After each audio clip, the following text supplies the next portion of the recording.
statistical, mathematical fact never has been down. has broken every single record. There is no asset that has come close. It's the only thing in the industry that was not touched, that was not hacked, and it never fails doing what it promised in 2009. It's never What's failed. the best performing asset the world has ever seen? And you'll find out that it's Bitcoin. Come on in.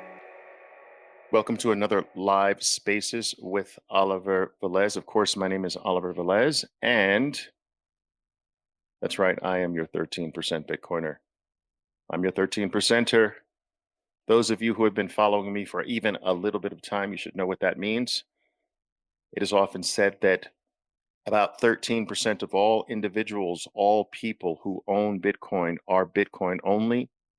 And I'm here to tell you that I am part of that 13%. I believe that Bitcoin is the one and only. That, like Michael Saylor says, there is no second best. There is no alternative. I believe that Bitcoin is not an invention. I believe that Bitcoin is a discovery, and discoveries are one-offs. You cannot discover fire twice. You cannot discover electricity twice. You cannot discover atoms twice. That once you discover something, it can't be rediscovered and it can't be undiscovered. And so therefore, I believe, because I believe that Bitcoin is the only one, the only thing that makes me a 13%er. And my talks here are specifically designed to help you potentially become a 13%er as well if you aren't a 13%er as of yet. It's part of one of my goals to convince you that you actually should be.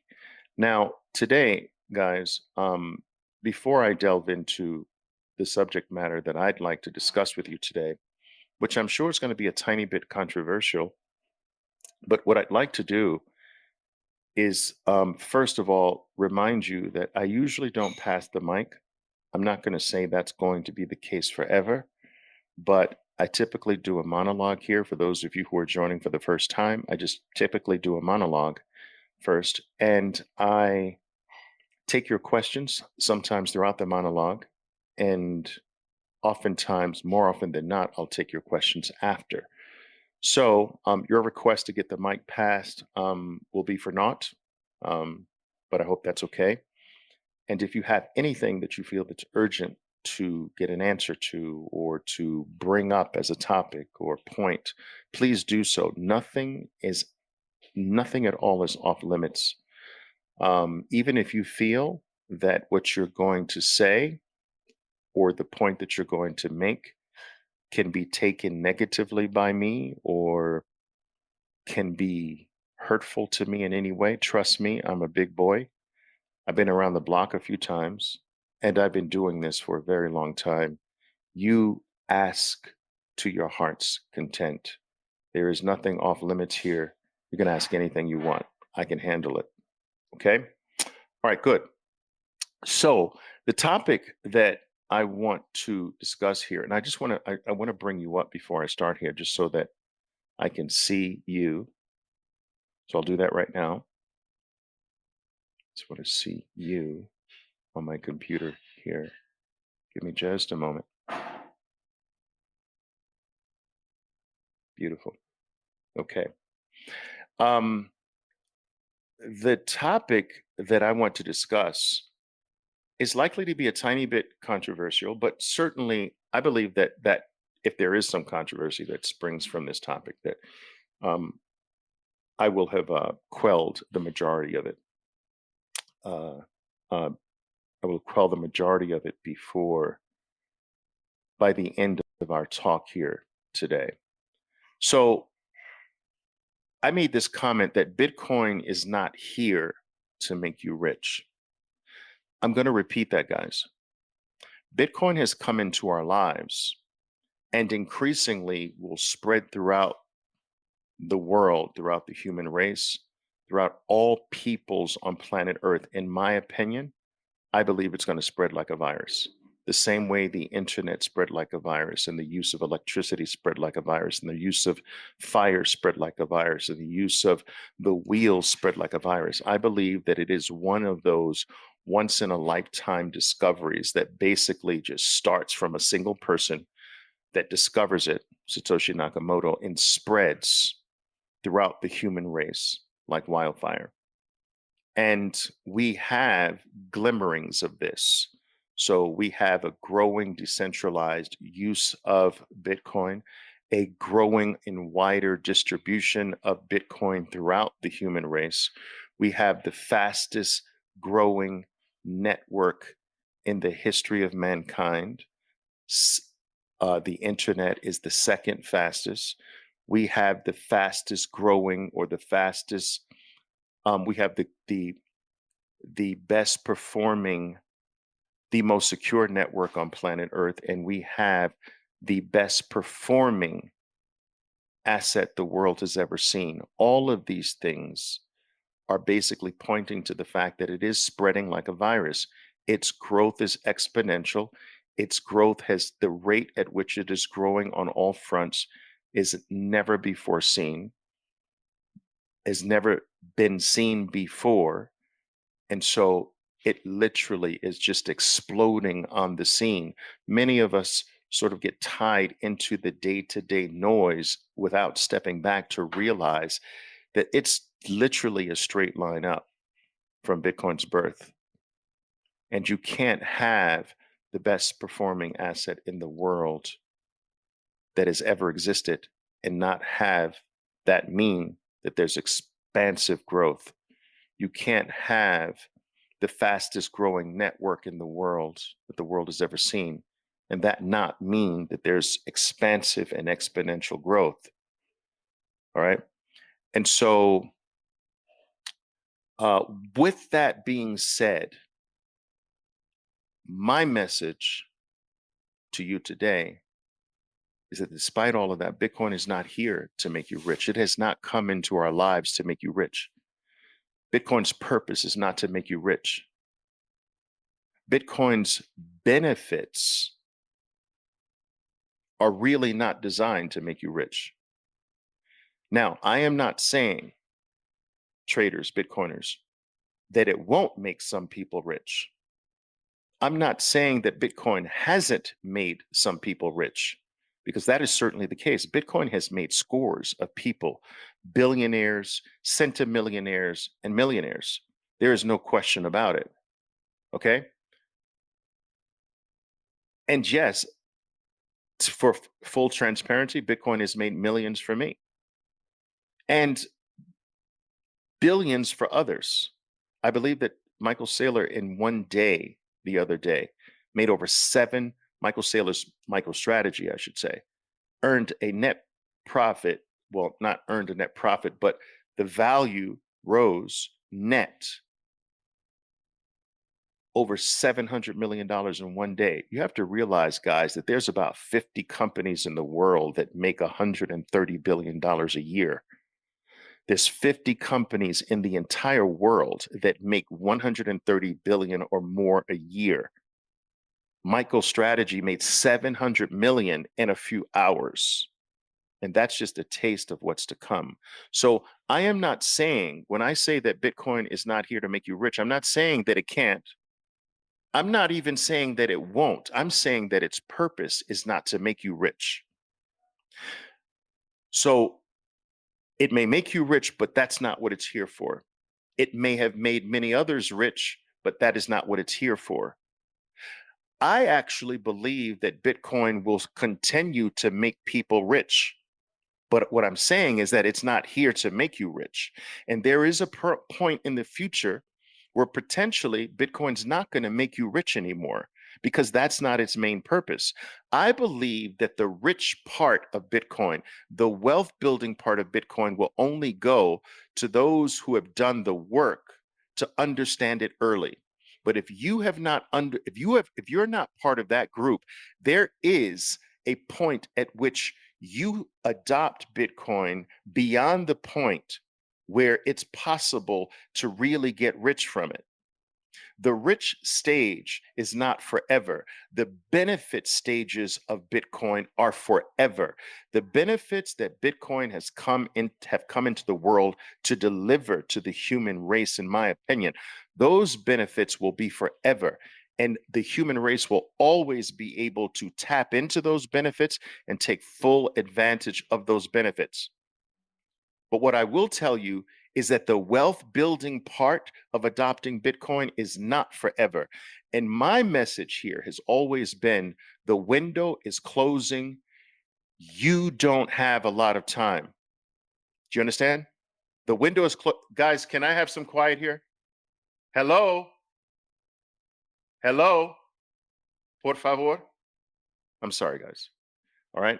So, what I am saying here is that your window of time to actually get this extra benefit by being an early adopter, that window is closing quite rapidly. That will not be with us forever. The same way I'm always using this analogy, right? I'm always using the analogy of America's land grabs to promote early adoption of undeveloped areas of the United States. We used to have in the United States what's called land grabs. They would put announcements in a specific town, hang bulletin boards up against wooden posts and things of that nature, and have flyers in the saloons and the local stores. And they'd say, you know, Saturday morning at 12 or Saturday at noon, we're having another land grab. And anybody who wants to come to participate can. And they would line individuals up between chalk lines. These chalk lines would mark off the perimeters of a piece of property. And so they would put a person in between, one person in between each set of chalk lines. Someone would blow a whistle and say, when I blow this whistle, you run as fast as you possibly can. When the second whistle goes off, you stop, you drop to your knees, and you take this wooden stake and you stake it into the ground. That's where the term came from, stake your claim. It came from the US land runs to help promote the adoption of new property, the development of new undeveloped property in the United States. And so this stake your claim era, people got acres of property for absolutely nothing, for absolutely free. But how long did those land runs last? They did not last forever. The window of opportunity for the land run, for staking your claim in the actual land, that era did not last forever. In fact, it was relatively short in duration. Okay. And so I equate that in a way to the era that we're in now, where we're still able to stake a claim in the network. That is a substantial claim in the network. We're able to grab chunks of the base layer of the scarcest base layer asset the world has ever been exposed to or ever had the ability to take advantage of.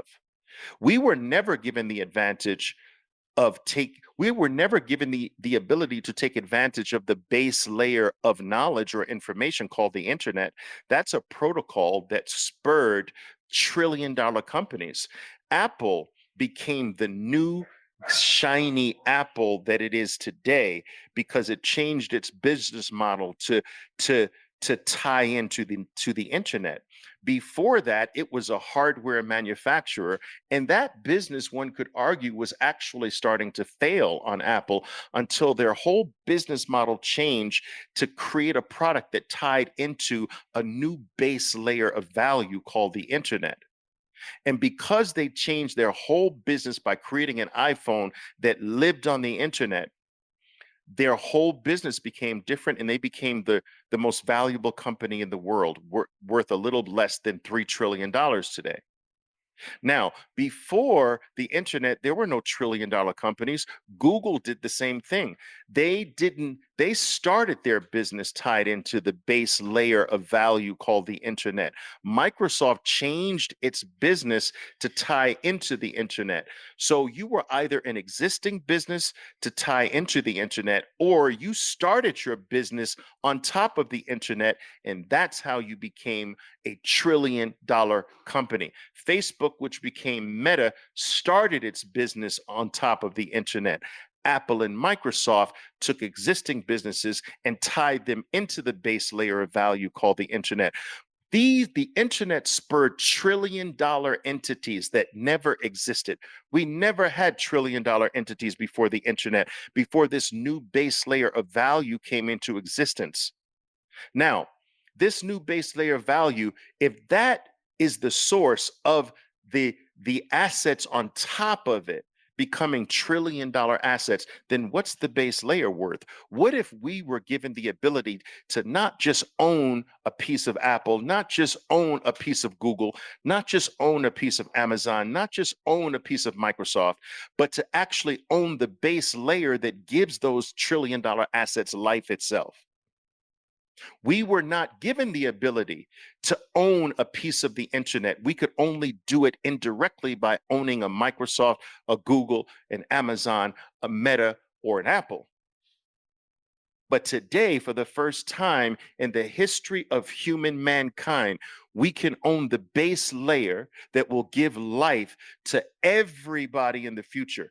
If you are a company in the future and you don't tie your company into this new base layer of value, I am telling you, you're going to go by the wayside. You're going to be the blockbuster. You're going to be the new blockbuster of the new era.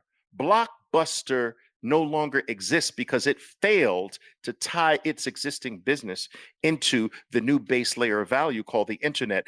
And Netflix ate their lunch. And so companies in the future will either tie themselves, they will either have to convert their existing businesses and tie them some way like MicroStrategy did to the new base layer of value called Bitcoin, or you're going to become the blockbuster of the new era. And then there will be company after company that just starts their life on top of Bitcoin. And these are going to become the new $10 trillion companies. Every era goes to the next level, right? And so, but the thing that's different this time is that we have the ability, every human being today has the ability to grab a piece of the base layer. And once you grab a piece, however infinitesimal that piece is, however small or great that piece is, however, whatever the size of that chunk is, no one can change that size. No one can make your 1%. Now, I'm going to use these numbers just for the sake of simplicity. 1% of Bitcoin just can't be owned today by any single entity. But if you were to grab 1% of the base layer, no one can ever make that 0.75%, a half of 1%. No one can debase you. That is 1% forever and ever and ever for thousands of years. Bitcoin's base layer can't be debased because you can't inflate the base layer. There will only ever be 21 million, actually a little bit slightly less than 21 million. And that's not accounting for about 5 million of that 21 million lost today, 5 to 6 million as an estimate. So what am I leading to here? I'm leading to the fact that there's this brand new base layer of value that's come into our lives, that's given every human being right now a chance to stake their claim in the base layer, something that humans have never been given the ability to do. But this window of opportunity to stake your claim is not forever. It will close. It's actually closing rapidly. And I want you to think about how rapidly it's closing. You see, to own several full Bitcoin, let's say to own 5 Bitcoin, was very easy when Bitcoin was 12 cents, was relatively easy. You just had to have faith and belief. To own 5 Bitcoin at 12 cents is not even a freaking dollar. To own 5 Bitcoin at $1 is $5. To own 5 Bitcoin at $10 is $50. To own 5 Bitcoin today is how much? Is a hundred. Do you understand? It's whatever, $160,000. Do you see what I'm saying? That window of opportunity to own a significant chunk of this disappearing new base layer of value for the entire world is very rapidly disappearing on you. Today, owning 5 Bitcoin didn't price anyone out when it was 12 cents, when it was $1. Today, owning 5 Bitcoin is pricing out millionaires. Single digit millionaires will have, many single digit millionaires can't have 5 Bitcoin today. Why? Because who has $150,000, $160,000 laying around today? Even as a single digit millionaire. Most people are millionaires on paper. Do you realize this? Like, they may have a farm that's worth 6 million. That's a single digit valuation. My farm is worth 6 million, but I live day to day by tilling the soil on my farm, and I make $2,000 a week. My farm is worth 6 million, but I only make $2,000-$3,000 a week. I can't afford to, I don't have $160,000 in free capital laying around to get 5 Bitcoin today, but I'm a millionaire.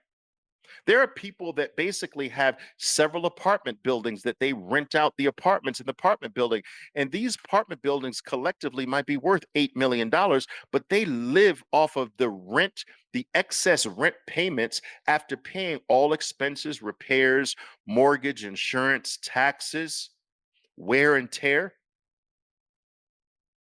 They're worth $8 million on paper, but they don't have $160,000 in free cash laying around to put into Bitcoin for 5 Bitcoin. The window of opportunity to own significant amount or a decent chunk of this base layer is disappearing. And I am telling you, by the year 2025, it is already pricing out single digit millionaires today. It's going to be pricing out, it may even start to price out double-digit millionaires by as early as the halving in April of 2024. By 2025, it's definitely going to be, in my opinion, pricing out double-digit millionaires. And so every cycle, it starts to outprice the new level of wealth. The next cycle after that, it's going to start pricing out people that are centimillionaires. And then after that, it's going to start pricing out, in my opinion, billionaires.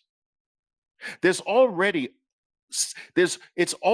not enough for them. There's 60 million millionaires in the world, and there's 1.75 million Bitcoin available on exchanges today.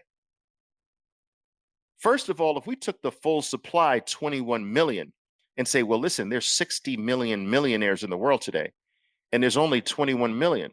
But that would be false. So even if we took the full million, because you're not getting my Bitcoins, I'm sure the millionaires aren't getting your Bitcoins, not after listening to me talk. They're not getting their 60, they're not getting their $1 million mitts on your Bitcoin. They're not getting their $1 million mitts on my Bitcoin. So it's not 21 million Bitcoin available versus 60 million millionaires in the world. It's like 1.8 million Bitcoin versus 60 million. This is crazy. The world doesn't understand absolute scarcity because we've never had it. No wonder I have to fight with people every single day to make them try to open up their eyes to this, because they don't know anything in their lives that has absolute scarcity. So it's hard for them to wrap their minds around the stupefying the stupefying significance of this, that no matter what you do, that you can't create another one. And there's only 0.5% of the world is in this. 1% of the world has adopted Bitcoin, and it's already pricing out millionaires with 1% and 99.5% to go. Where is this thing going to be at 1% adoption of the world? 1.5%, 3%, 5%. And if you don't, guys, if you don't believe me that less than 1% of the world has adopted Bitcoin, then go ask around in your neighborhood. Ask your family members how many people have it. 0. How many people in your neighborhood have it? 0. How many people do you know have it? Probably 0. And it's already the fastest growing network in the world, and you don't know anybody who has it. It's already the best performing asset the world has ever known, and you don't know anybody who has it. It already has the record for the best month ever of an asset class. It has the record for the best 3-month period ever of an asset class. It has the best record of a 6-month period. It has the best record of a year. It has the best record of 3 years. It has the best record of 5 years. It has the best record of 10 years. And it has the best record of 14 years. Dude, why are you arguing with me? Like, I didn't make this up. This is not coming from my imagination.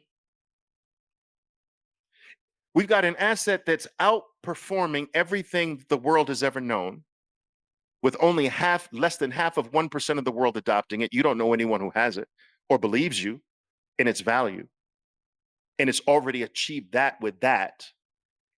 And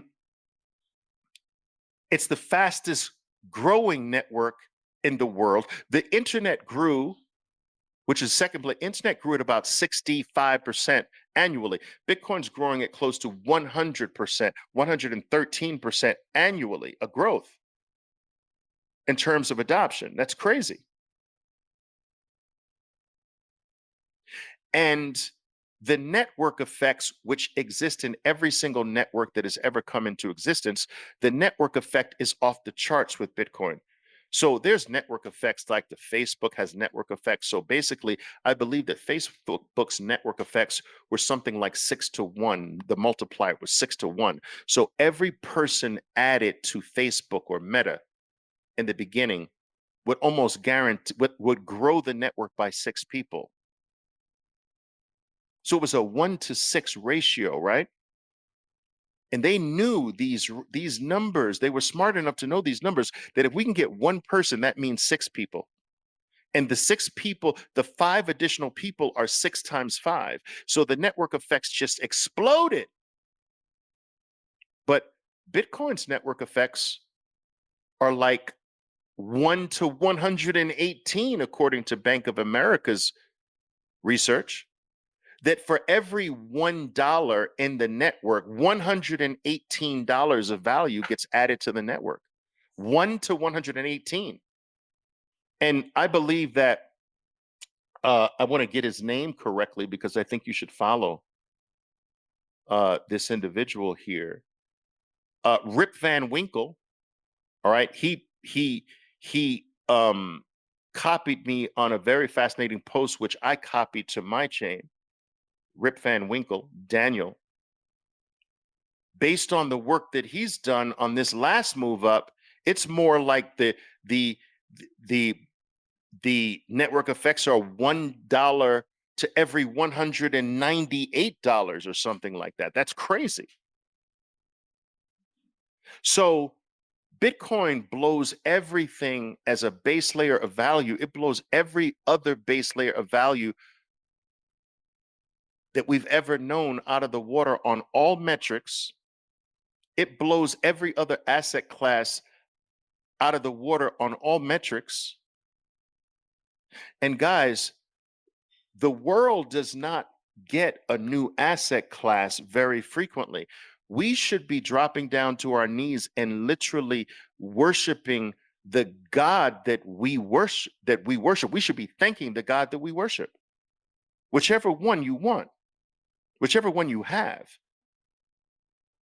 you should be thanking that God, because you are living at a time where a new asset class comes into being. Do you realize that the last asset class to ever be created was the equity market? Now, arguably, some people would say gold, when the US announced its first gold ETF back in late 2004.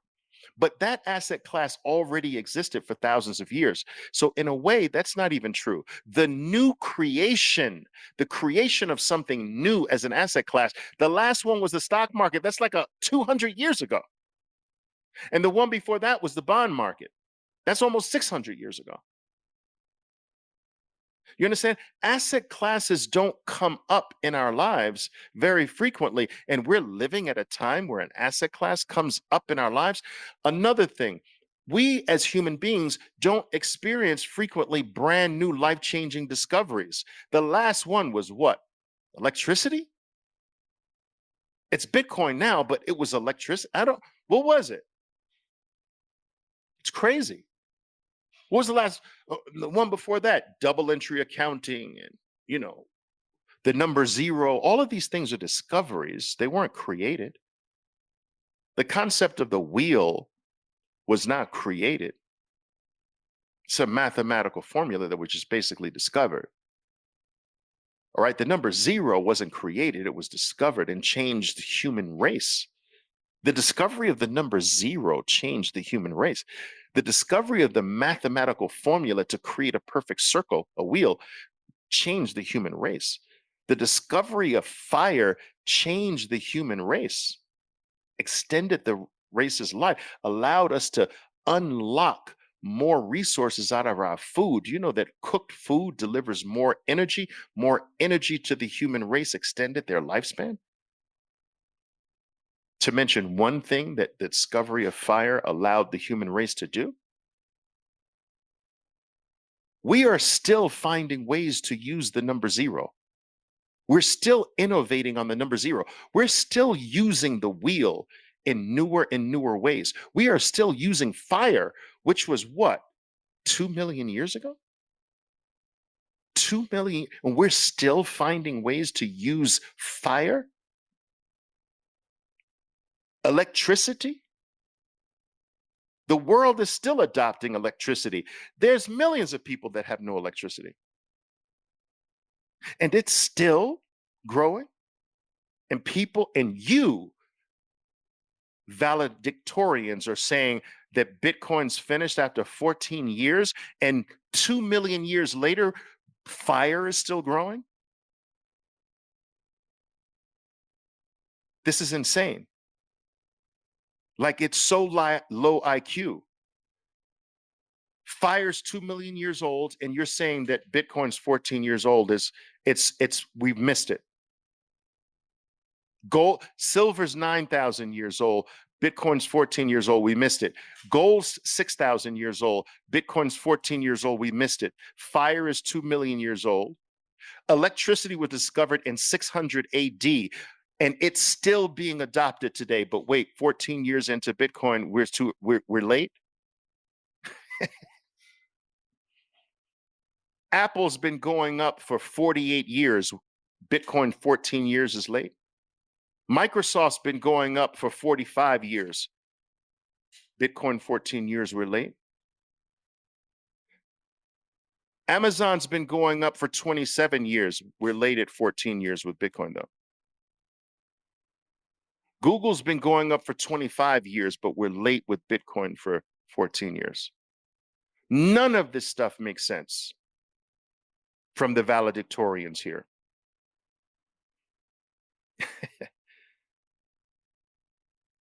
But I just realized I digress, guys. Guys, I just get carried away. I'm sorry. I do. I get carried away. But I do want to go back to this point that Bitcoin, despite all of that, despite all of its virtues, despite all that it will do for the human race for thousands of years, in my opinion, despite all of this, its purpose is not to make you rich. And To really make you understand this, it is necessary for me to go into what the Bitcoin network is, what the protocol is based off of. Bitcoin's protocol is a proof of work protocol. All right. But before I do that, let me explain this for a moment. I think it's imperative for all of us to understand that Bitcoin bridges two worlds. And this is one of the many things that makes it so unique. It bridges two worlds, the physical and the digital world. There's a physical world, and there's this new world that humans have discovered. Remember, I put discovered in quotes. The digital world was not created, it was discovered, guys. All right. The same way the atomic world, an entire world of atoms, a whole new level of life was discovered. Millions of years, humans have existed without understanding or knowing that this other world existed, this atomic world. Didn't mean it was invented, it was discovered. Millions of years, we're operating in a physical world, not realizing that there is a digital world that exists. And this was discovered. And humans are becoming more and more acquainted with this brand new realm, this brand new world. Many things in our lives are being sucked into this world. Our photos are sucked into the digital world now. Our movies are sucked into this new world. Our mail has been sucked into this new world. All right. Many things, our books have been sucked in. Many of our books are sucked into this new world. Our knowledge, our information is all digitized today. It's been sucked into our new worlds. Long distance operators in white shirts and tight little skirts, they've been sucked into the digital world. How many things used to be physical are now completely digital? So the digital world is sucking the physical world into it, like all new worlds do. All new worlds suck the old one into it. It's 1,000-year-old story. It's 1,000,000-year-old story. All right. But Bitcoin does bridge both of these worlds, the physical and the digital. Now, here's how it does that. Bitcoin operates on a proof of work protocol, which means there must be proof that you have worked and expended energy before there is any reward. I'm going to repeat that. A proof of work protocol simply means that there must be proof that you have put something out into the world of value, that you have expended energy, and that you have put time into it.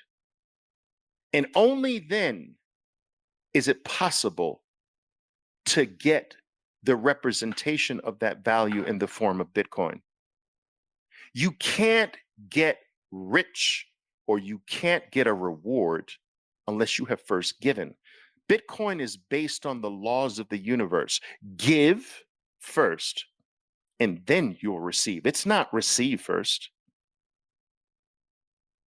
A lot of people get this wrong. It is give first, work first, till the ground first, and then the harvest comes. Put energy into something, and then the reward comes. Spend time getting good at something, and then your talent emerges. Don't try to cheat the system. Bitcoin's proof of work protocol is based on the laws of the universe. It's the fairest thing in existence. And so what this means is that if you have Bitcoin, it is proof to the world that you have worked. If you have Bitcoin, it is proof to the world that you have delivered something of value to human mankind. If you have Bitcoin, it means that you have spent time investing in something. Otherwise, this Bitcoin, you can't have Bitcoin. Bitcoin is the representation of your value. It has not come to create that value. It has come to signify your value. I'm going to repeat that because this is at the crux of my message here for you today. Some of you are are are looking to deliver nothing of value in life. Some of you are looking to sit down on your freaking couches with cans of beer and chips on the side with your dirty holy socks on a coffee table watching Netflix and hoping Bitcoin does something for you. That's not how it works. Bitcoin's purpose is to be a badge of honor that I am valuable to the world. Bitcoin represents the amount of Bitcoin you have, represents the quality of individual you are. The amount of Bitcoin you have represents the value, the level of value you have given life, you have given to your fellow man. It is not that you got lucky. That's a shit coin. I got lucky. I've delivered nothing of value to the human race. I've delivered nothing of value to my fellow man, my community, my God, but I've got this. That's shitcoinery. This is not shitcoinery. This is Bitcoin, which is based on the laws of the universe that ties itself to two existing worlds, the physical world and the digital world. And it requires that you work in either of those worlds to get Bitcoin. Now, in the physical world, it requires that you deliver value to your fellow man, because the only way I can get Bitcoin in the physical world is to buy it or to get it from another Bitcoiner. If I get it from another Bitcoiner is not going to release his Bitcoin unless I have become valuable to that other Bitcoiner. I must have delivered something so good, so special, so amazing that this Bitcoiner was willing to let go of the scarcest asset he has in his possession. He must, it must have been so amazing for him to give this up, to give up the opportunity cost, because Bitcoin's 35,000 today. It might be 350,000 by the end of 2024. By 2025. And this Bitcoiner knows this, but he's willing to let it go anyway, which must mean that the value I've delivered to that Bitcoiner was amazing. Bitcoiners are going to demand the amazing. You are going to have to deliver value up the wazoo. Anybody know what that word means? Wazoo? If you don't, look it up. You're going to have to deliver value up the wazoo to have a Bitcoiner release the scarcest, most valuable, hardest money on planet Earth. You're going to have to work, buddy. You're going to have to become more talented. You're going to have to become amazing. Otherwise, you're not going to have Bitcoin. And anyone who has Bitcoin, there will be no doubt that is your proof to the world that I'm valuable. Bitcoin has come to verify every person's value on earth. That's its purpose. It is not to make you valuable. It is to signify your value. And it will be directly tied to how much you have. Oh, absolutely. How much of the network do you own? How much of the scarcest asset do you own? It is going to be directly tied to the amount that you have, because the amount that you have will be proof it will be commensurate with the value that you've delivered. A person that can buy one Bitcoin at 35,000 versus the person that can't today, that is living proof that one delivers more value right now than the other to his fellow man. And this might not make some people feel very good, because we have been poisoned by the fiat mindset where, why should the person who delivers more value have more than me? Are you freaking kidding me? This is the world has gone freaking bonkers. Everyone doesn't get a trophy in the real world. I'm sorry. I hate that shit. I have my kids playing soccer, playing every single day for an hour to get good, and every kid gets the trophy. Are you kidding me? That burns me up. No, in the real world, that's not how it works. In nature, that's not how it works. That's not how the laws of the universe works. You get what you give. give and you receive, but everybody doesn't receive the same. It's just life. That's just the way it is. And the person who can buy a $35,000 Bitcoin today, that is proof that they deliver more value to the world than the person who can't. And if you feel bad about that, get your value up. Don't hate the player who's delivering more value. Get your value up. Invest in yourself. Improve your value.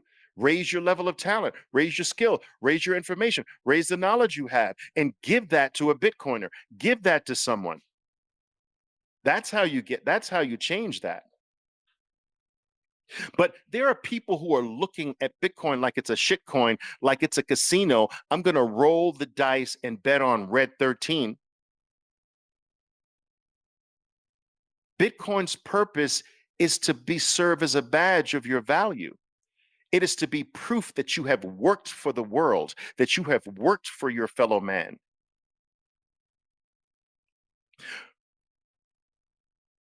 So proof of work in the physical world is that. But what is proof of work in the digital world?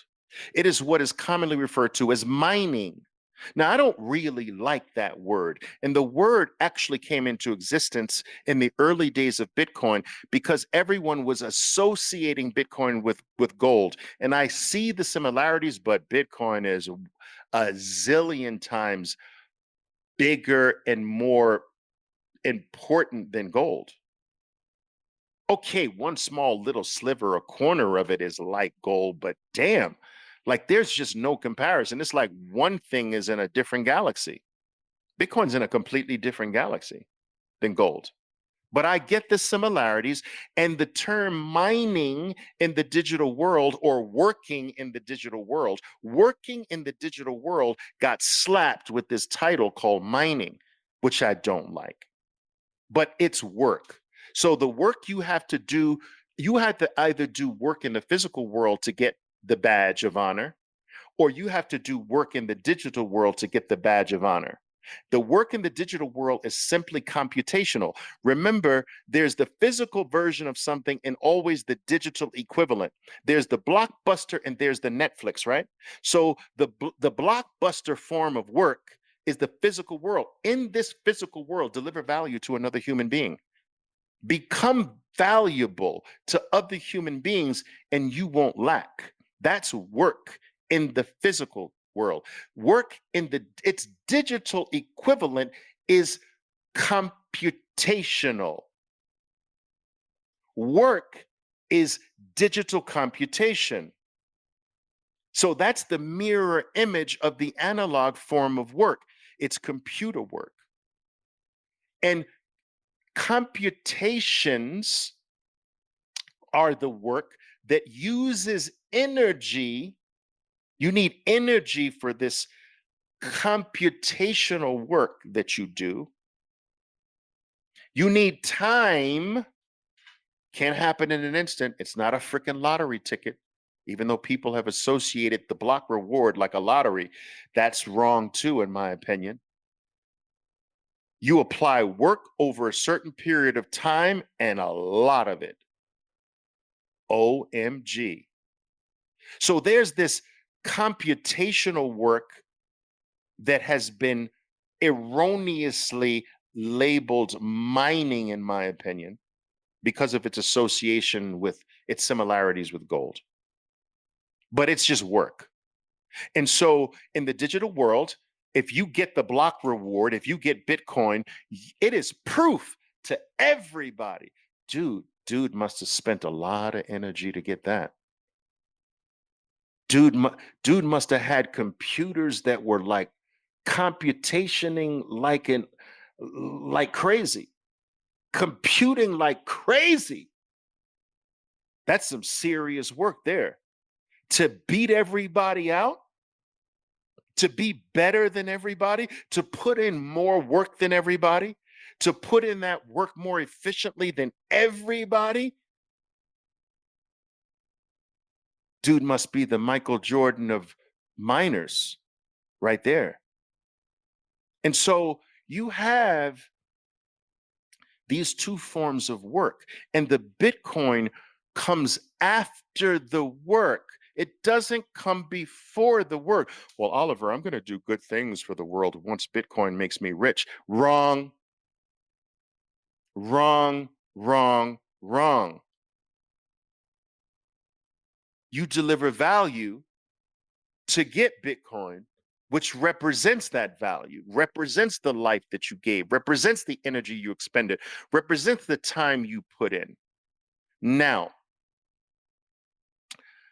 why is it then, if I'm right with this, that Bitcoin is only a representation of the value that you've given? What about those that got lucky in the beginning? That they just randomly threw a few dollars in and became wealthy. That's the land grab stage. You see, in America, when they used to blow the whistle and you ran for 60 seconds and then blew the whistle again and you dropped to your knees and you put the wooden stake in the ground, and from the starting line to the wooden stake was your property. That seemed unfair, right? Because the people later has to buy property. If you came after the land grab phase, you got to buy it. Do you understand? And then the people that come after that stage have to buy it for more and buy it for more. Imagine what Manhattan property has done throughout its whole existence, gone straight up, right? You come into the Manhattan land grab phase now, and you're going to have to really pay. But someone freaking got that free first. This is why I am telling you the window's closing. We are no longer in the land grab stage. That was the beginning where people could just throw up 50 cents and become wealthy. And forget about it. And later, oh my God, I got $2 million. $1 in 2010, $1 is like $35 million today. Look it up. You don't believe me? Look it up. This is not from my imagination, guys. I don't speak from imagination. $1 in 2010 is almost $35 million today. $1. Do you understand? That's the land grab stage. That stage is over. You missed it. I missed it. You missed it. Okay. But we're in the next phase. We're not in the land grab phase anymore, where anybody could mine. You could mine with a basic laptop and get thousands of Bitcoin. That's the land grab stage. You can't, there's no, the person who worked for money at a job and threw a few dollars in, that's the physical form of work. They're very wealthy today if they held on.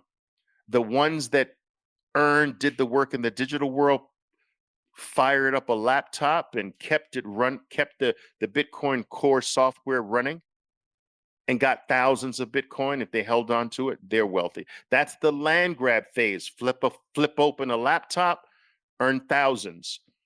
Throw a few dollars from my job in, I'm wealthy now. That's the land grab phase. That phase is over. You missed it. Now we're at the second phase, which is it's not practically free anymore. You got to buy it. You got to work for it. You got to pay someone that already has it. You do realize that unless you are a miner, you are paying someone for their Bitcoin. I want you to understand this. You are paying another Bitcoiner. There is no way to get Bitcoin. Think about this. You have to deal with a Bitcoiner. You can't deal with anybody else with a Bitcoiner. Do you understand the power of this, guys? Do you understand the power that you have if you are a Bitcoiner? That the world has to come to you in order to get it. And if you don't want to let it go, tough luck. They're shit out of luck. You can't get Bitcoin unless you're a miner. You can't get Bitcoin except from a Bitcoiner. Do you know how few Bitcoiners there are in the world today? And the world is about to descend on Bitcoin and they have to get it from a Bitcoiner. Dude, do you see how elite you already are as a Bitcoiner? They can't make it unless they're a miner getting it direct from the network. They can only come to a Bitcoiner. And some of you Bitcoiners who have it are stupid enough to give it up to them. You're giving up your power, buddy. You're giving up Manhattan property right after everybody got it for free. And the real wave starts. It's dumb. It's dumb. I'm sorry. It's dumb. And the rewards do not go to the dumb. That's part of the proof of work protocol. Guys, do you understand that they will call us lucky? They're already calling me lucky here, right in my face on my own page. They're coming into my house. This is my house. Do you understand? I keep the doors open to my house. They're coming into my house and saying, "Oh, wow, what a beautiful house. You're lucky." They're telling me I'm lucky. I rode a 78% decline to the downside. I'm fucking lucky. I bought from people dumping their Bitcoin all the way down. People laughed at me, ridiculed me, told me I lost my touch. I had 9,000 people I took to riches. And guess how many people left me during the bear market? I've got 1,500 of them today. 9,000, 1,500 stayed. And they're all profitable. And I'm lucky. They're gonna call us lucky, guys. They're going to call us lucky. But what we went through was work. This is why the reward will be ours. We went through work. It takes work to have conviction, to understand, to do the work, the homework, to get to a place where you understand this, that the fiat price doesn't move me anymore. Do you know how much work it takes to reach that point? Do you know how much work it takes to ignore all the ridicule, all the negative FUD in the media? Idiots like Peter Schiff and this so-called economist Peter Zayan, or whatever freaking his name is, talking about Bitcoin going to zero. Listening to the Jim Cramers of the world. I mean, this is work. It's not easy to hold on in the face of all of these things. It takes work to get yourself to the understanding that I am to ignore those things. It takes hours, if not thousands of hours, to get to a place where your conviction is where it needs to be.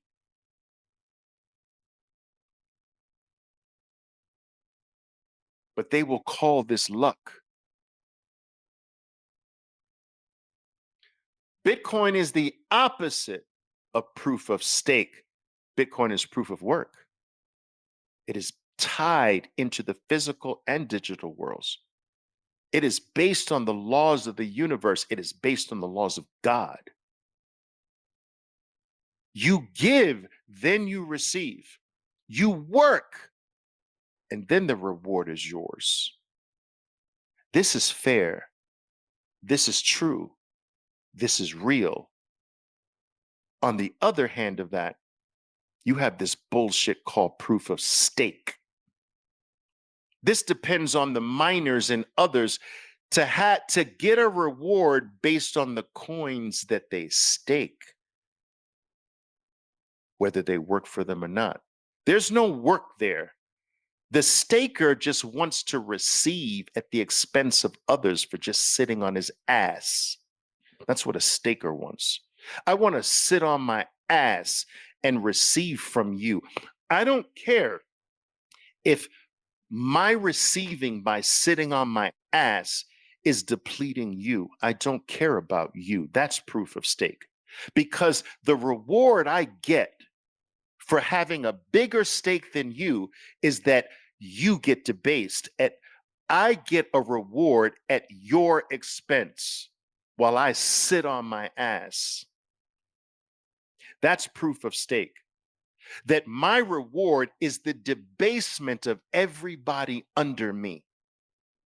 He who has the biggest stake wins, not he who puts in the most work, by the way. No, he who has the biggest stake. Do you know that you get zero extra reward for the amount of Bitcoin you have? Michael Saylor personally says he owns a little less than 18,000. MicroStrategy owns 100 and north of 150,000 Bitcoin.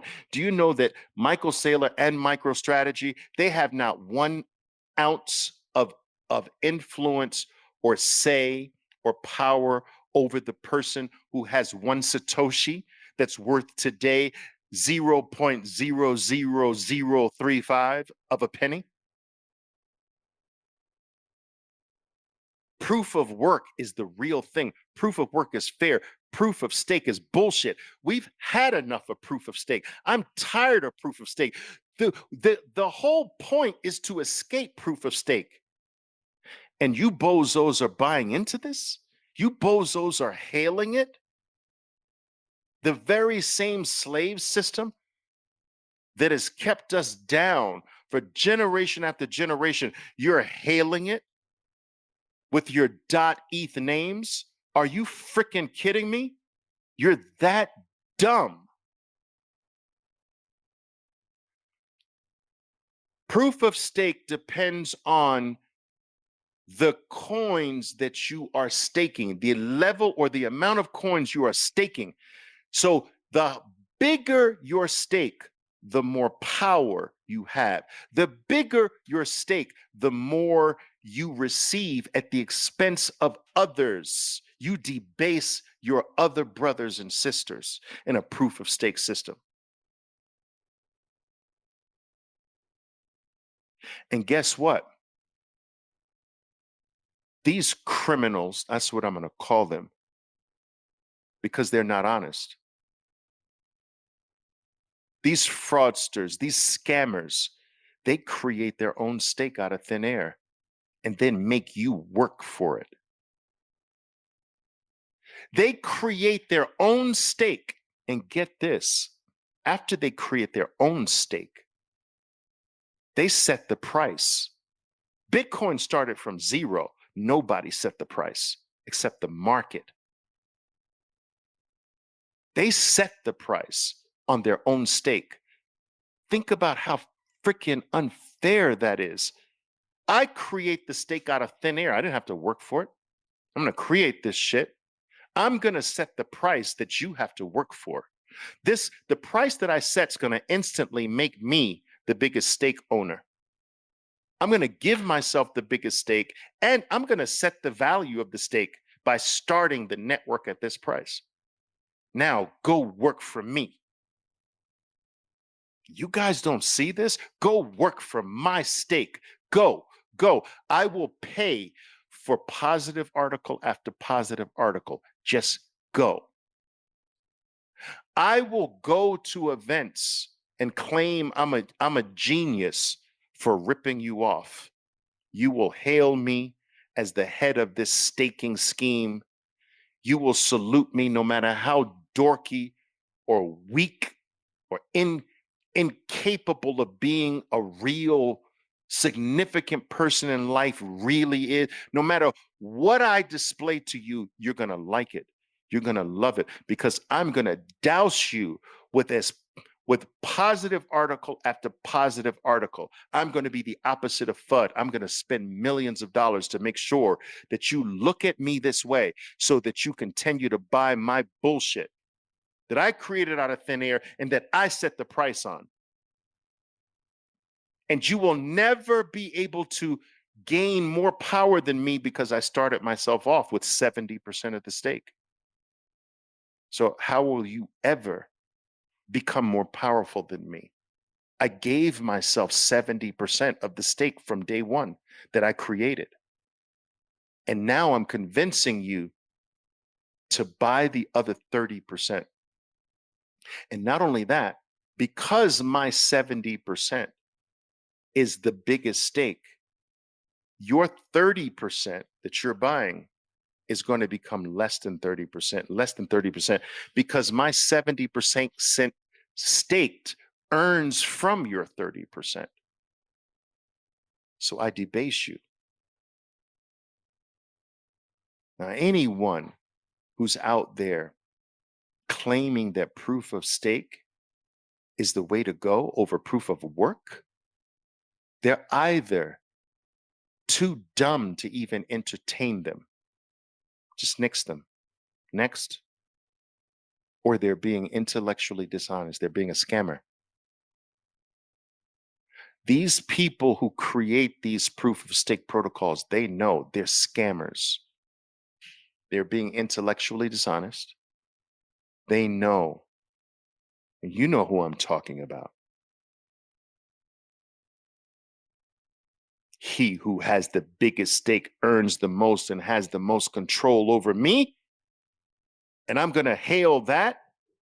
All of you .eth people on my feed, you should be ashamed of yourselves. You should be ashamed of yourselves for even showing your face. That's why most of you don't show your face. It's freaking ridiculous. Do some freaking work and discover these things.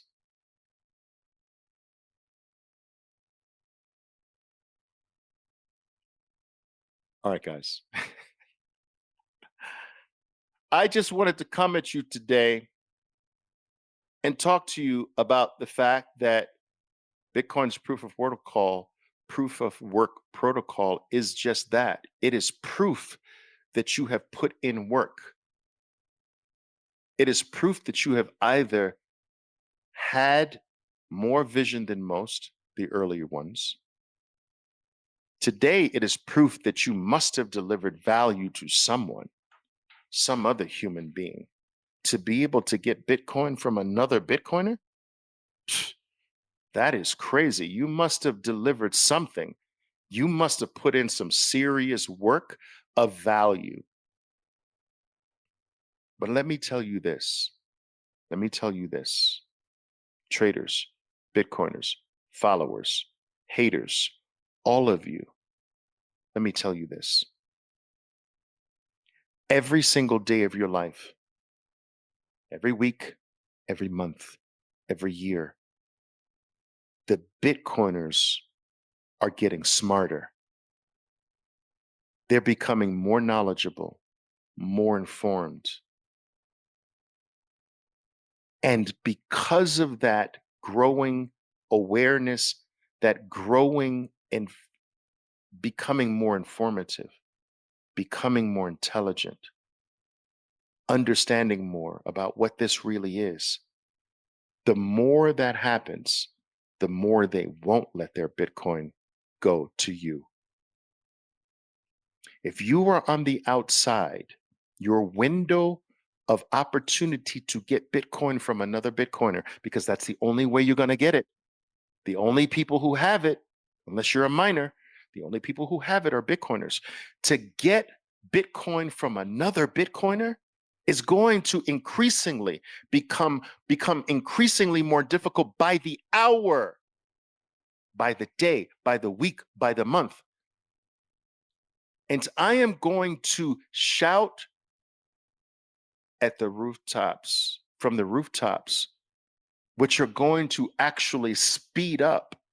That's my mission, to speed up the rate at which Bitcoiners do not let their Bitcoin go. What are you doing? This is the thing that makes you the most unique in the world today, and increasingly so. It's going to make you the most elite in the world, the most unique in the world, and ultimately, just because we're early enough, maybe one of the wealthiest in the world. just by chance because you're early. That's not the purpose, but it's likely to happen, in my opinion, because we're still early. But the day is coming that it will be few and far between where Bitcoiners give up their Bitcoin. That you're going to have to come so correct to a Bitcoiner, that you're going to have to be so amazing. You're going to have to move heaven and earth. You're going to have to be so valuable. You're going to have to be almost God for a Bitcoiner to say, I release this to you. You don't sell the Mona Lisa and think you're going to get it back. That's why. This is going to become ultimately understood by every person on the planet.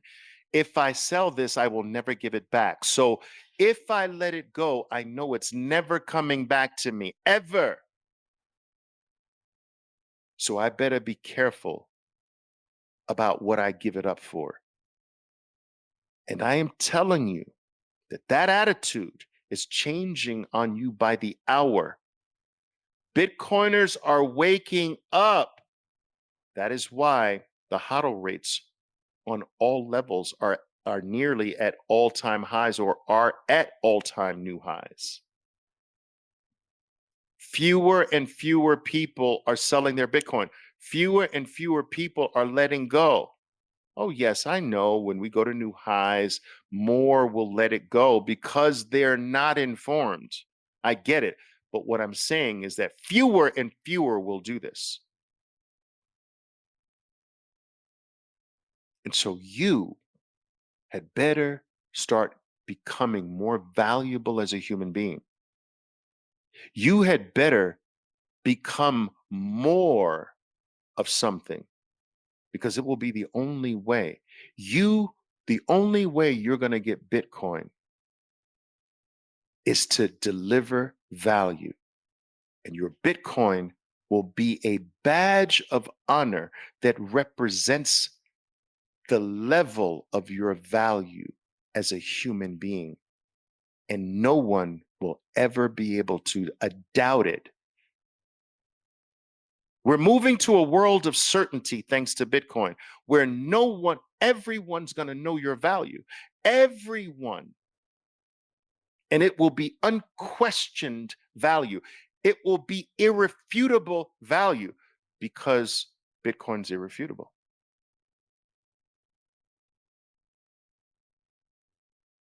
So traders, Bitcoiners, if I were you, I'd be out there staking my claim in this rarest of all assets. I'd be staking my claim. Not to confuse that with proof of stake, by the way. All right, guys, that's my talk for today. But let me see what you're saying. Jackie's saying, yes, preach that Bitcoin gospel, brother. Yeah. Thank you. Jack Scallon says, yes, those most efficient with their energy will account the most sats. That's right. Well explained, Oliver. Would love to discuss with you the post-dollar Bitcoin world.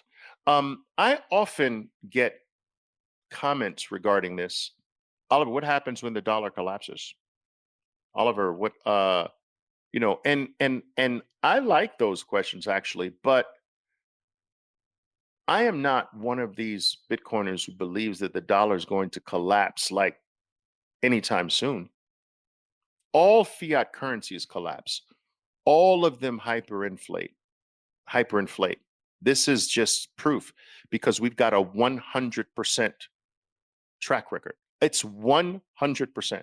Every single fiat currency goes to zero. It hyperinflates into oblivion. Is this happening to the dollar? It will. It's already started. But I believe that the dollar is still the apex fiat currency of them all, the apex predator of all fiat currencies. So currencies now are collapsing into the dollar. So the dollar is the black hole for all other fiat currencies. You see, the internet was the black hole for books and music and mail and movies and a bunch of other things, right? It sucked in fax machines and copiers and phones on our walls with cords attached to them and so forth and so on, right? So anyway, the point I'm trying to make is that in everything, a lot of times you do have the black hole, you have the apex predator. In the fiat world, the dollar is the apex predator. In the language world, English is the apex predator of all languages. All languages fall into English. That is why it is the best language to know in the world, because no matter where you go in the world, you can find someone that speaks English. But wherever you go in the world, maybe not another language, right? So English is the apex predator of all languages. The US dollar is the apex predator of all fiat currencies. What's truly special about Bitcoin is that it's the apex predator for everything of value. So it is the ultimate black hole that sucks in value from everything. But the US dollar is the apex predator of fiat currencies. And so the Venezuelan bolivar collapsed into the dollar, the Argentinian peso is collapsing, the Turkish lira is collapsing, the Zimbabwe fiat currency, Nair or whatever, collapsing, Sri Lanka currencies collapsing. Currencies all around the globe are collapsing into the US dollar, but the US dollar is in turn collapsing into Bitcoin. Look at the chart. It's collapsing against Bitcoin, right? And so many people are still forced to work for their fiat currency, which is a very unfair system. But we now have a choice today where we did not have a choice before. We can now flip it into the ultimate apex currency. So we can flip it into Bitcoin, which is eating your currency. So you're forced to earn in your currency, but you can switch immediately to the predator that's eating your currency that you're forced to work for. And you guys, some of you bozos, want to flip your currency for the apex predator of your currency, Bitcoin, and then go back to the weaker one. Oliver, when do I go back to the weaker one? When do I sell my Bitcoin? When do I go back to being eaten alive by Bitcoin? When do I go back to where I'm debased?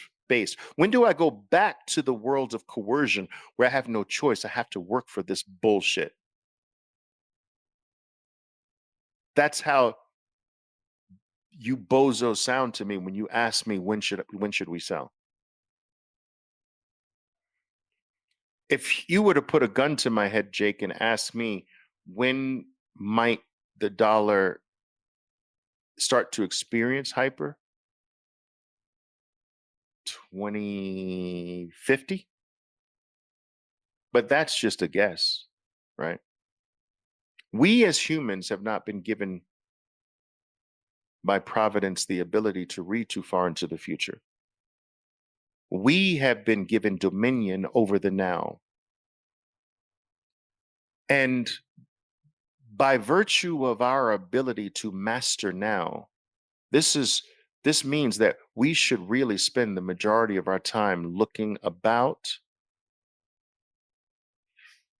15 minutes into the future, 15, 20 minutes into the future, because that is where certainty lives. Certainty lives inside of 20 minutes. Absolute certainty. And I'll prove this to you. So what if, well, let's just take 10 minutes. 20 minutes might even be too long a bit. 10 minutes. So 10 minutes is the slice of time that represents absolute certainty. And I'll prove this to you. So if I were to ask you where you would be on this given day, what's the date today? Let me see. Today is, why am I not seeing this? Today is October 20th. Is October 24th? Get out of my way here. Today is October 25th. So it is a Tuesday, October 25th, 2023. If I were to ask you, where are you going to be 10 years from now on October 25th, 2033? You would have no idea. Zero. You'd get that wrong almost every single time. If I were to ask you where you're going to be October 25th, 2024, that's 1 year from now, you're probably going to get that wrong too. You might get it right if you have something planned like a wedding on that day. And that still might not happen. So it's not absolute certainty, but you might be a little bit more sure 1 year than 10 years, but you're likely to get that wrong 9 times out of every 10 still. If I were to ask you where you'd be 1 month from now on the 23rd, on the 25th. So instead of 10, 25, 11, 25, you might get that right because in America, it's what? It's Thanksgiving? But you follow what I'm saying. You still might not get that right. But if I were to ask you where you'd be 10 minutes from now, you'd get that right almost every single time in your entire life. Think about this. There will be rarely a time in your whole 85, 90 years of life where you get that wrong.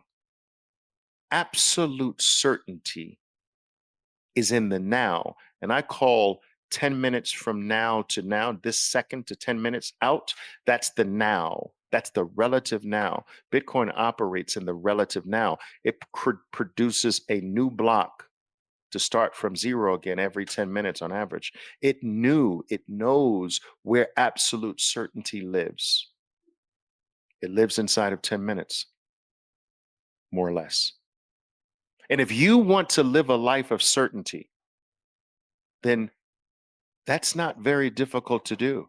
If you want to live a life of certainty, which brings about absolute security and confidence and power, live your life 10 minutes at a time. Don't worry about 30 minutes at a time, an hour, a week, a month. Just make sure the very next 10 minutes is pure. Make sure that it's right. Make sure that you don't make an error in the next 10 minutes. And then do it the next 10 minutes and the next 10 minutes. And I promise you, you will rarely, if ever, be surprised by life because you're living it 10 minutes at a time. You will be solid wherever you stand. You'll be powerful because you're living a life of certainty.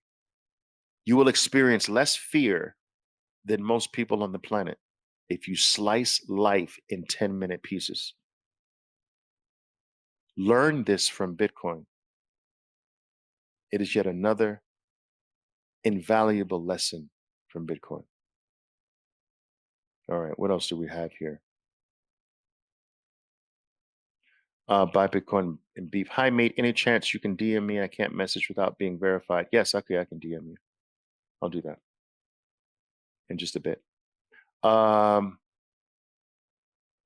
your knowledge, because of Leader Face is saying, to your knowledge, because of yesterday's Twitter space, I changed to BTC, the fiat savings I was holding just in case. Ah, nice. I'm very glad you did that.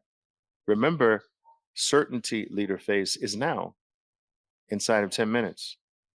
We can't be certain about, as we leave the 10-minute field and go to 20 minutes, 30 minutes, it gets hazier and hazier and hazier.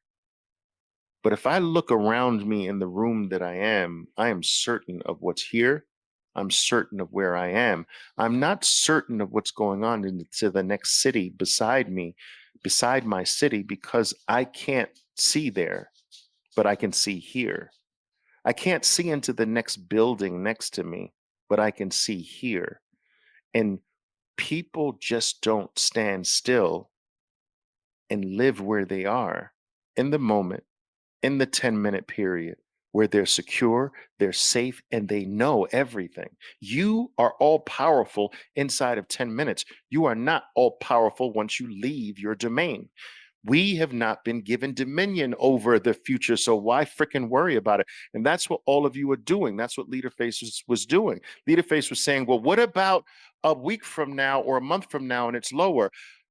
We can't be there and we don't know that. We've been given dominion over now. So what is it now? What's reality now? And that's it. All right. I'm pumped up. Damn, yeah, Harsha. That's the whole purpose here, is to pump you up. There is a nobility, Rose says, to Bitcoin. So true. It shows you have provided something of worth to your fellow man. That is right. I love it. Allow yourself to get carried away. It makes a great risk. Great, guys. I love it. Bit by Bit says, nice job with sharing insight to masses, bro.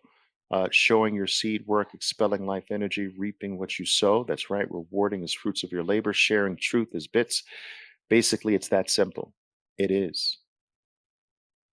That's right. And Choir John is saying, in response to the title of my spaces here today, that Bitcoin has not come to make you rich.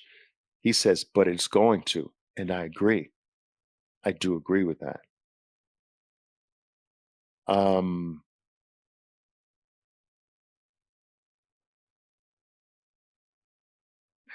UHD is saying something here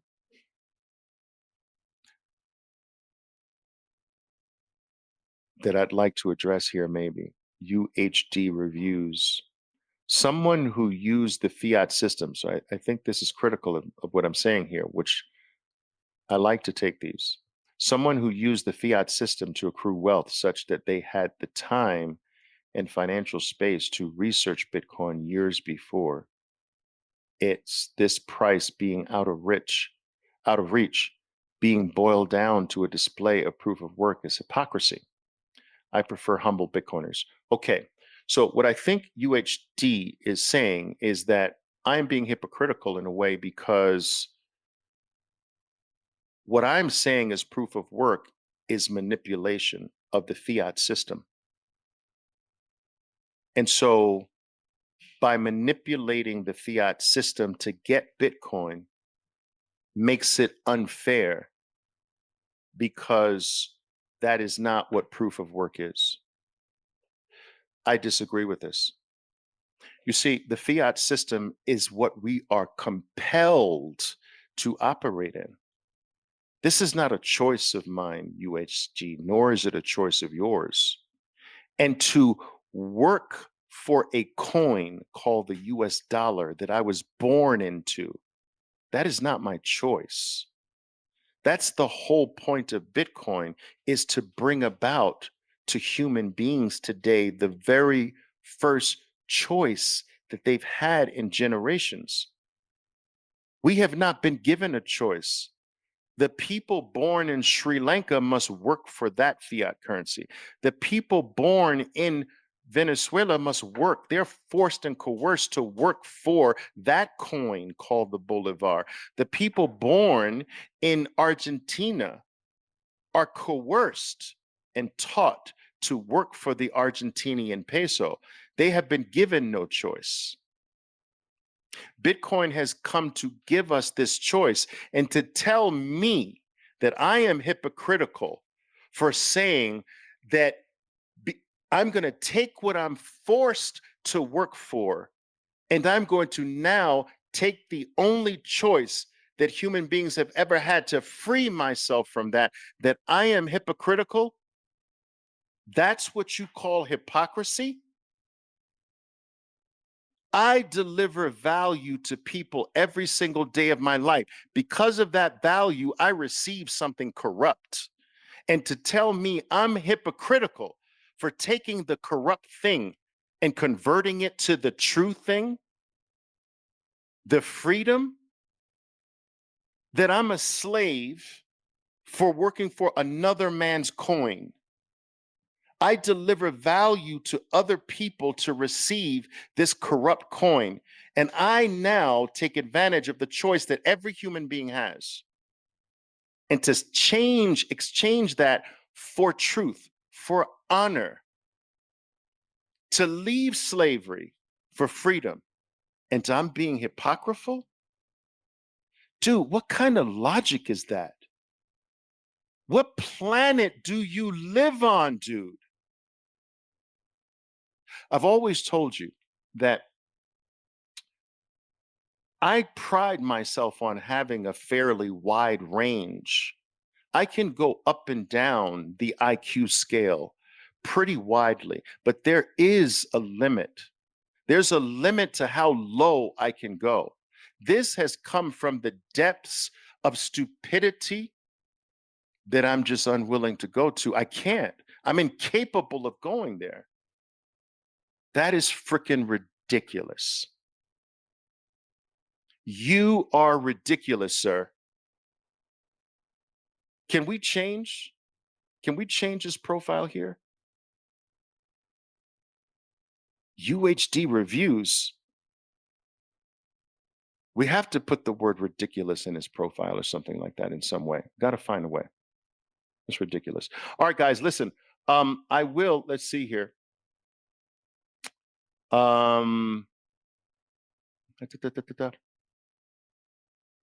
Okay, I like this question, and this will probably be the last one I take here, guys. Loft, given that there is only 21 million Bitcoin and one person can own more than one Bitcoin at a time, cold storage away from exchanges, what will the power of holding Bitcoin do for the individual holding it? Also, what happens to people that are late to having Bitcoin, like 0.0001 or none? Okay, so there's two main things in this two-part question. What value will come from holding value? And so it's strange to me that people will understand what value can potentially come from holding Apple over the last several decades, and what value can come from holding something like a piece of property or real estate over the last several decades. Like, that is very easy to see, but the most pristine asset, it's hard to see the value that comes from holding it. The asset that is the scarcest on planet Earth, that in April 2024 will become the hardest asset known to mankind that has ever existed. It is hard to see what that does holding that, but it's not hard to see what's inferior, what's the benefits of holding something that is inferior to it. This is a lack of understanding. Now, Loft, you've got some work to do here. All right? Because if you fundamentally understand the value of holding Apple over the last 20 years, and you don't understand the fundamental value of holding the asset that is exponentially better than Apple, scarcer than Apple, harder than Apple, and better performing than Apple, and you don't see the value of that, that's crazy to me. So just to give you a general view of that, a general response to that is this: the rise in your value perpetually makes you more valuable to the world. And so Bitcoin gives you the ability to grow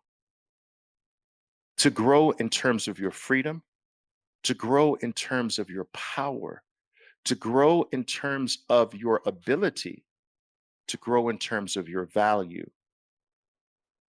You will be able to deliver more value to the world as the Bitcoin you hold grows in value itself. There is no line of demarcation that separates you from the value of Bitcoin.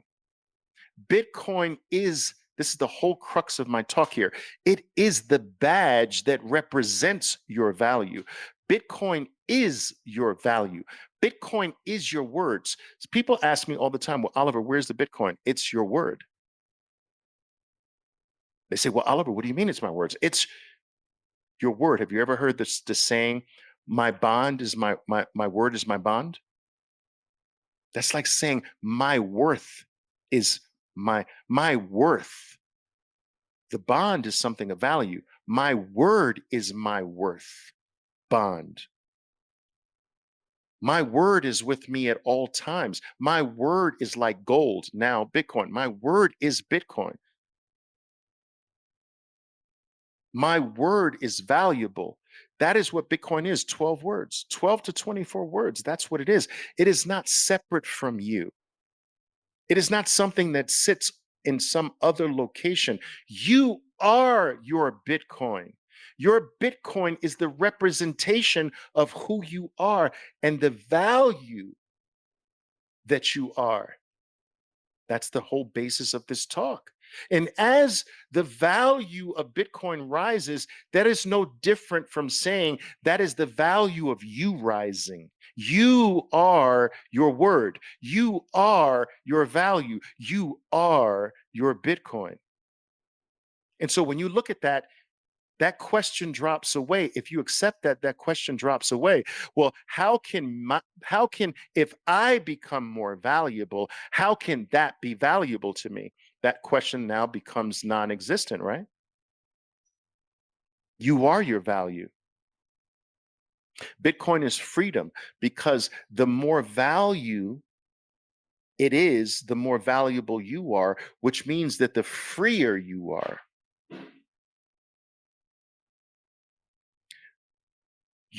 When you don't have to give your time away to someone else, when you don't have to give the fruits of your labor to another man, that is when you become a man.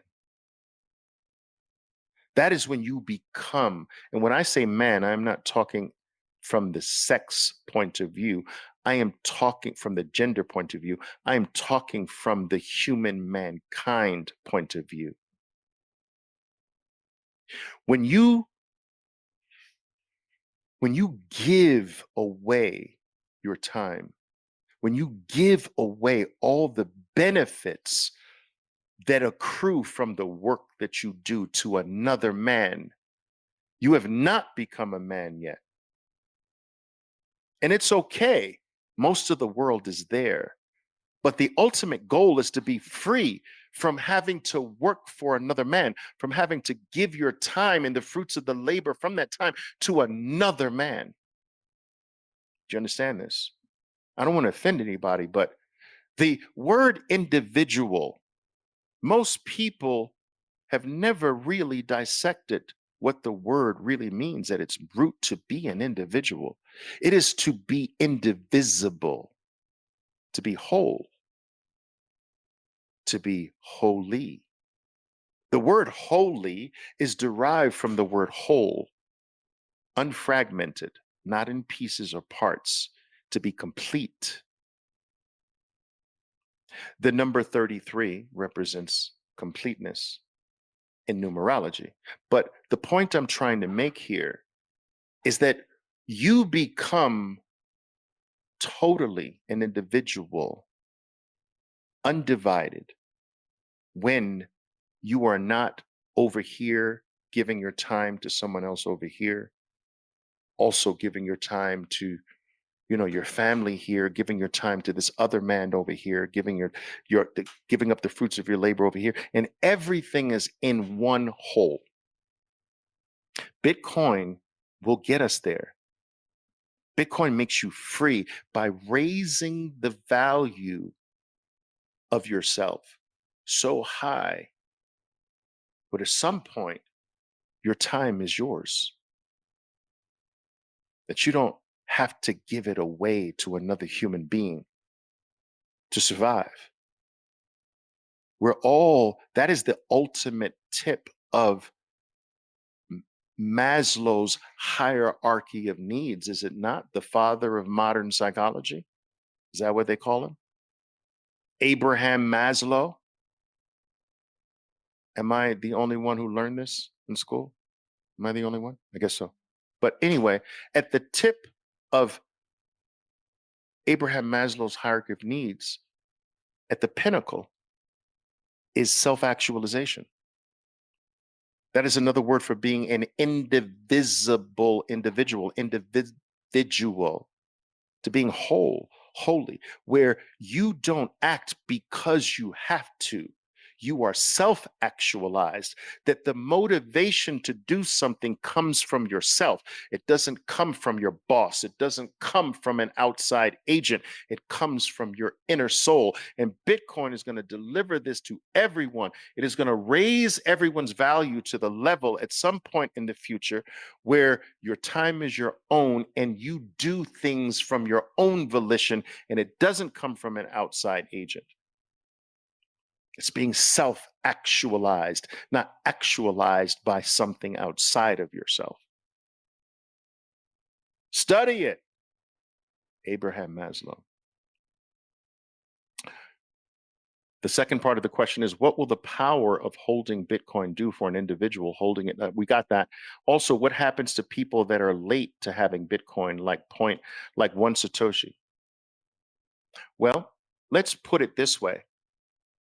If you were to look at the entire monetary schedule of Bitcoin going out all the way to 2140, what you'll find if you go all the way to the end is that for 4 years, the block reward is one Satoshi every 10 minutes. One single Satoshi. Miners all over this globe will be spending, probably by 2140, billions of dollars competing, biting, scratching, fighting each other in a fierce battle for one single Satoshi that spits out every 10 minutes. Now think for a moment what that must mean. It must mean that if these miners in 2140 are fighting over one Satoshi, what's the value of one Satoshi, Loft? What's the value of one Satoshi going to be in 2140 for your great grandkids? What's it going to be? It's going to be billions upon billions upon billions of dollars if miners are spending billions of dollars to earn one. It's math. I'm not making this up. It's math. And you bozos want to take profits on it now. It's math. One Satoshi will be worth an infinite amount of money because all the miners in the world at the time 2140 comes around will be biting and scratching and fighting for one.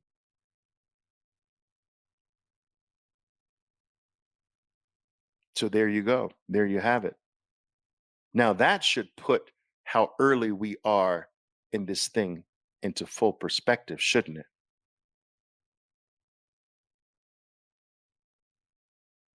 All right, traders, Bitcoiners, followers, supporters, haters. I want to thank all of you for joining me today. You know, I'm always reminding you of this. The only thing that is more valuable than Bitcoin today, in my opinion, is your time. The fact that some of you have given your time to me, wow, that is something I don't take for granted. I hope with all of my heart and soul, you found some little small thing of value that you can pull away from this space with. I want to thank you once again for joining. I want to thank those who weren't able to come live that are listening to this in a recorded form. Thank you very much. And the only thing left to do now is go to work. Go to work, Bitcoiners. Go to work. stack harder. My name is Oliver Velez, and I am your 13%er Bitcoiner. Be safe out there, and until next time. Boom!